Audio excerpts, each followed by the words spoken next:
All these track guys, hurry up. Come on.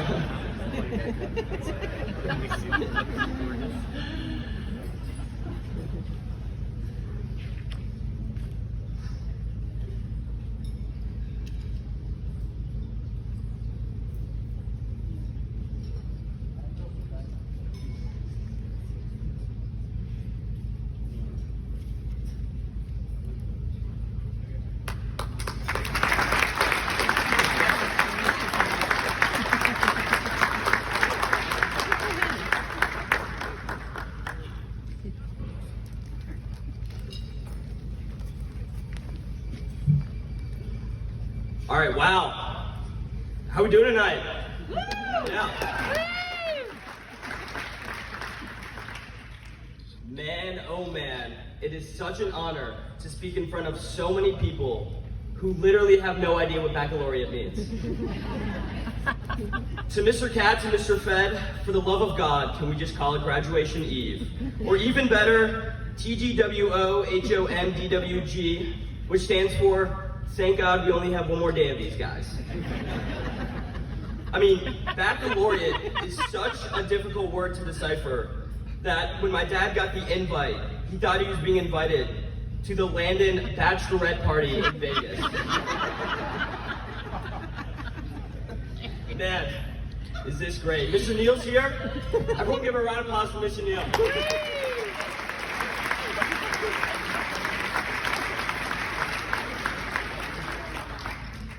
One thing I admire so much about Mr. Neal is his consistency and passion for education.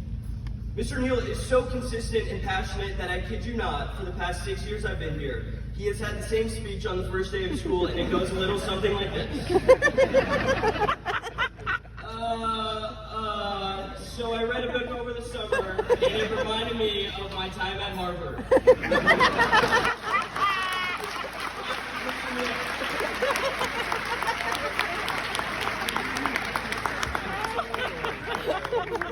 Now, earlier this year, Mr. Smith spoke to us during an upper school meeting. And for those of you who don't know, anytime Mr. Smith gets up, you're kind of scratching your head, asking yourself, oh man, what could this possibly be about?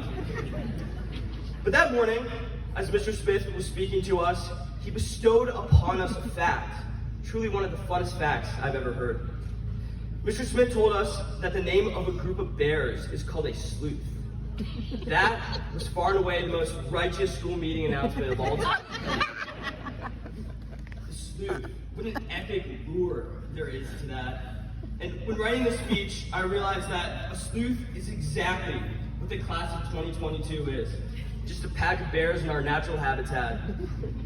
If you think about it, every one of us embodies what it means to be a bear. We are protective of our own, prideful, playful, loving, and sometimes intimidating. Not to mention, we're smelly, we're hungry, and we love hibernation, aka taking naps during free blocks. Shout out to Mike Gray.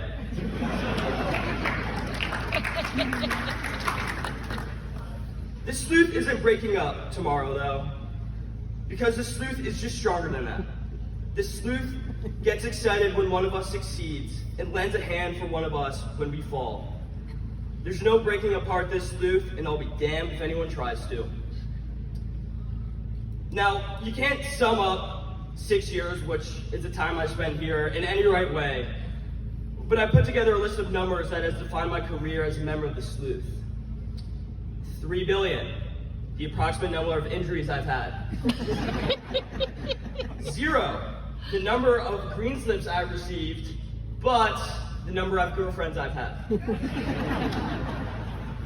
20 plus is the number of hours we've had delayed off of school for snow with literally no full days off because evidently walking to class in the snow reminds Mr. Neal of his time at Harvard.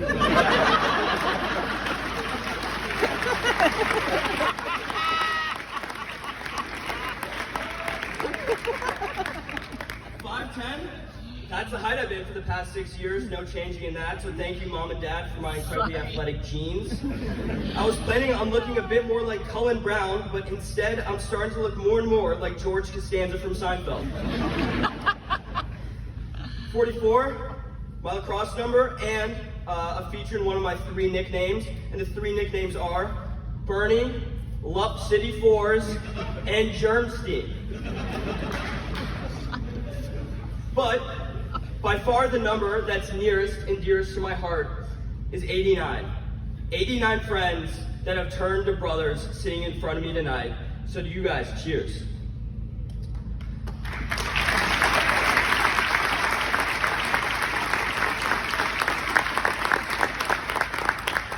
Now, I arrived at Landon as a 7th grader, and to say I was excited would be an absolute understatement. I didn't need alarm to wake up. I was ready to go. I had my outfit all together, and when we got into the amphitheater, I was struck by this message, and it went something like this. I read a book over the summer, and it reminded me of my 4 years at Harvard. And ladies and gentlemen, I was stoked for the future of my career at Landon. Middle school, to put it lightly, is a trying time. During 7th and 8th grade, I pretty much had no ability to think on my own.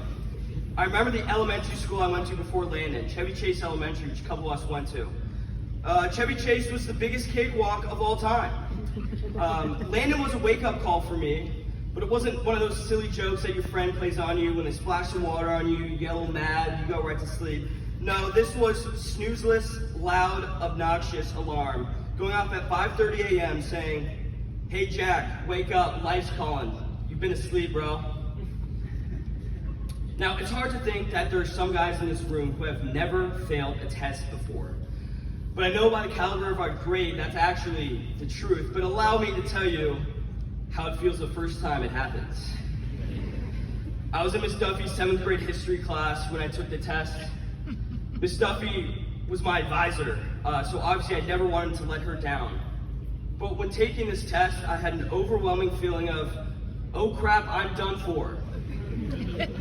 I handed in this test while simultaneously apologizing to Miss Duffy, saying, "I'm sorry, I studied the wrong criteria."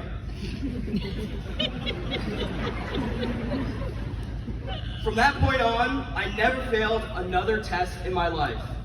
Just kidding, that is a lie.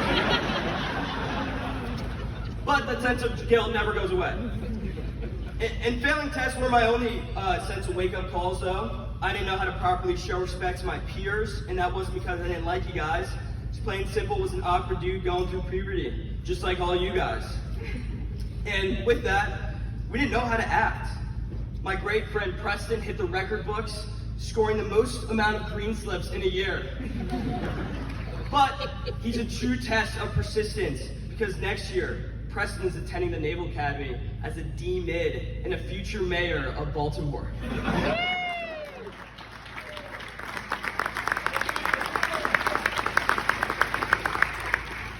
Now on to the upper school. High school was a roller coaster for us. Freshman year came and went. Some did better than others. Most did better than me. I had this feeling, though, that sophomore year was going to be our year, and it was. 10th grade was what the kids say, super ass. We had free blocks, we weren't the youngest group anymore, and Landon hockey won states from an assist and a goal from kids in our grade. Oh, what a time to be alive. But shortly after the championship game, COVID hit. Everything is shut down. What a bummer it was not being able to see you guys every day. It truly put things in perspective for me. But the upper school is about how COVID crushed us. No, it's about how we rose to the occasion. Fast forward to senior year, when we truly rose like kings and had a year like no other. Sure, there were ups and downs, but this group came together and became closer. Just like I said, 89 friends to 89 brothers. And now, fellas, that's it. We've summited Mount Landon, population 89. Boys, it's not lonely at the top, and it never will be when I'm around this group. What we have here is something special. It's something exclusive. It's something only a couple guys can say they are a part of. It's rarefied air. I'm gonna miss you guys more than anything. Seriously though, don't be surprised by a "you up" text in the group me at 3 a.m. next Tuesday in the fall. The restlessness will be so bad that Ben Davis will literally have to run away from me next year at Syracuse because BD reminds me of my 6 years at Landon, which kind of reminds me of what Mr. Neal would say. But then I realized Mr. Neal's love for Harvard is something so respectable and something that I have for Landon, and I think we all have for Landon. I hope that when I'm Mr. Neal's age, I'm talking about Landon the same way he talks about Harvard. George will be talking about Harvard, though.